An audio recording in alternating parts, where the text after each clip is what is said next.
It was the moment terrorism pierced Scott Merrill's life. I found myself saying, I'm not going to die, I'm not going to die, I'm not going to go. Thrown across the Marriott hotel lobby by the force of the blast, the ANZ executive was trapped, his legs pinned by the table where moments earlier he'd been enjoying breakfast alongside Nathan Verity, Craig Senger and Garth McAvoy.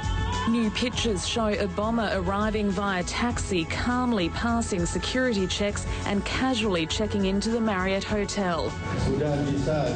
It can be strongly suspected that the suicide bombers whose heads were found are those who stayed at room 1808. It is sickening that these evil terrorists would prey on children to do their dirty work. We're not afraid and we will not bend down or buckle in the face of violence. We will fight it, and we will fight it to the end. It's one small step for man, one giant leap for mankind. It's 40 years to the day since 600 million people heard Neil Armstrong utter those famous words. Armstrong celebrated in Washington with fellow astronaut Buzz Aldrin. It was the ultimate peaceful competition. Eugene Cernan was the last American astronaut to set foot on the moon. I really believed that we'd be back to the moon by the end of that decade and on our way to Mars by the turn of the century. My glass has been half empty for 3 decades.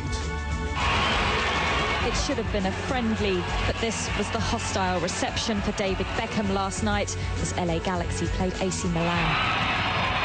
The atmosphere was so tense, Bex almost came to blows with one fan at half-time.